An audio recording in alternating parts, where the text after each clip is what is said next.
મહામાસ કે માઘ માસના સુદ પક્ષની એકાદશી એટલે જયા એકાદશી, જેની વ્રત કથા, મહાત્મ્ય, પૂજન વિધિ, ખાસ ઉપાય આજે આપણે જાણીશું.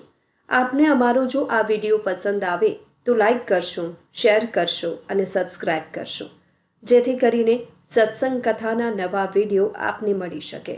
ઓમ નમો ભગવતે વાસુદેવાય નમઃ. એકાદશી જે ભગવાન નારાયણને પ્રિય છે. દરેક મહિનામાં 2 એકાદશી આવે છે, સુદ પક્ષ અને વદ પક્ષની, અને વર્ષમાં કુલ 24 એકાદશી આવે છે.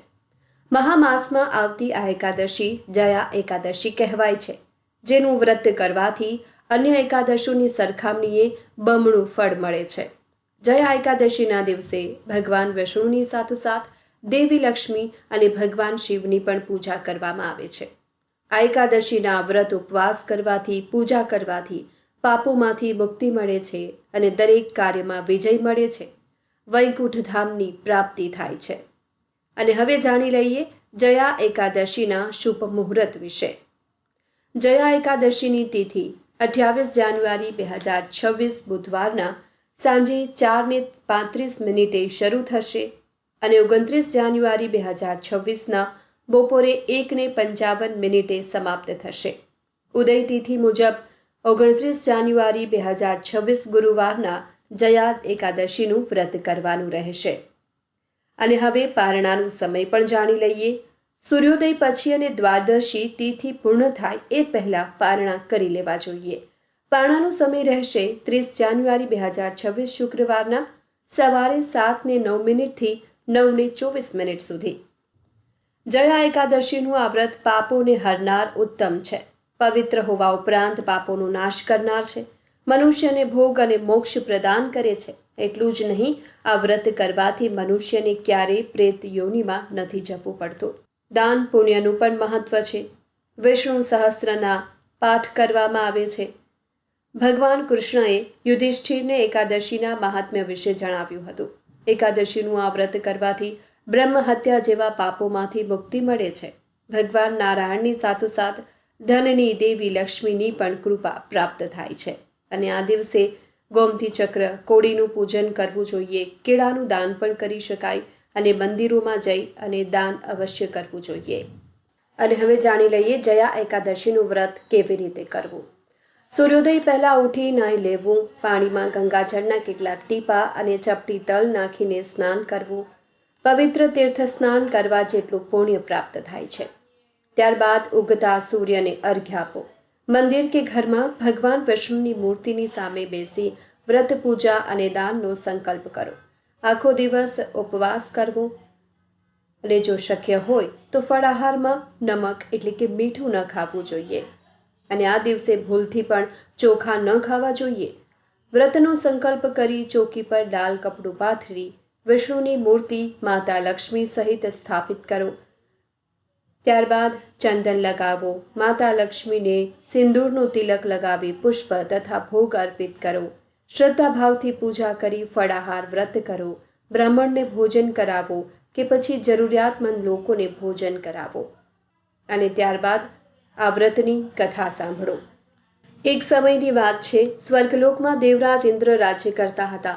દેવગણ પારિજાત વૃક્ષોથી યુક્ત નંદન વનમાં અપ્સરાઓ સાથે વિહાર કરી રહ્યા હતા.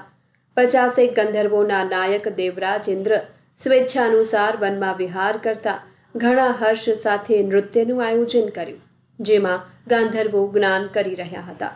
એમાં પુષ્પદંત, ચિત્રસેન અને તેનો પુત્ર મુખ્ય હતો. ચિત્રસેનની પત્નીનું નામ માલિની હતું. માલિનીને એક સુંદર કન્યા ઉત્પન્ન થઈ હતી. એ પુષ્પવંતીના નામથી ઓળખાતી હતી. પુષ્પદંત એક ગાંધર્વનો પુત્ર હતો અને લોકો માલ્યવાન કહેતા હતા. માલ્યવાન પુષ્પવંતીની ઉંમર આશત હતો. આ બંને પણ ઇન્દ્રના સંતોષ માટે નૃત્ય કરવા આવ્યા હતા. બંનેનું ગાન શરૂ થઈ રહ્યું હતું. તેની સાથે અપ્સરાઓ પણ હતી. પરસ્પર પ્રેમના કારણે બંને મોહને વશીભૂત થઈ ગયા. ચિત્તમાં ભૂલી ગયા. આથી તેઓ શુદ્ધ ગાન ન કરી શક્યા. ક્યારેક તાલનો ભંગ થઈ જતો, ક્યારેક ગીત બંધ થઈ જતું. ઇન્દ્રએ તેમના આ પ્રમાદ પર વિચાર કર્યો અને પોતાનું અપમાન સમજીને કોપાયમાન થઈ ગયા. બંનેને શ્રાપ આપતા બોલ્યા, મૂર્ખાઓ, તમને ધિક્કાર છે. તમે મારા આદેશનો ભંગ કરનારા છો. આથી તમે પતિ પત્નીના રૂપમાં રહીને પિશાચ બનો, પોતાનું કર્મ ફળ ભોગવો. ઇન્દ્રનો શ્રાપ મળતા બંનેના મનમાં ખૂબ જ દુઃખ થયું અને હિમાલયના પર્વત પર ચાલ્યા ગયા. પિશાચ યોનિ પ્રાપ્ત કરી ભયંકર દુઃખ ભોગવવા લાગ્યા. શારીરિક યાતનાથી ઉત્પન્ન થયેલા તાપથી પીડિત થઈ બંનેને પર્વતની કંદરાઓમાં ભટકતા હતા. એક દિવસ પિશાચે પોતાની પત્ની પિશાચિનીને કહ્યું, કયા પાપ કર્યા છે જેનાથી આટલી દુઃખદાયી પિશાચ યોનિ પ્રાપ્ત થઈ? પિશાચ યોનિ કરતા નરકમાં દુઃખ સહન કરવું ઉત્તમ છે. આ રીતે અનેક વિચારો કરતા કરતા પોતાના દિવસ વ્યતીત કરવા લાગ્યા. દેવી યોગથી એક દિવસ મહામાસના શુક્લ પક્ષની જયા એકાદશી નામનું વ્રત આવ્યું. આ એકાદશીએ બંનેને કંઈ પણ ભોજન ન કર્યું, કોઈ પણ પાપ કર્મ ન કર્યું. તે દિવસે માત્ર ફળ ફૂલ ખાઈ દિવસ વ્યતીત કરી પીપળાના વૃક્ષની નીચે બેસી ગયા. તે સમયે સૂર્યનારાયણ અસ્ત તરફ હતા. તે રાત્રે બંનેને ખૂબ મુશ્કેલીથી વિતાવી હતી.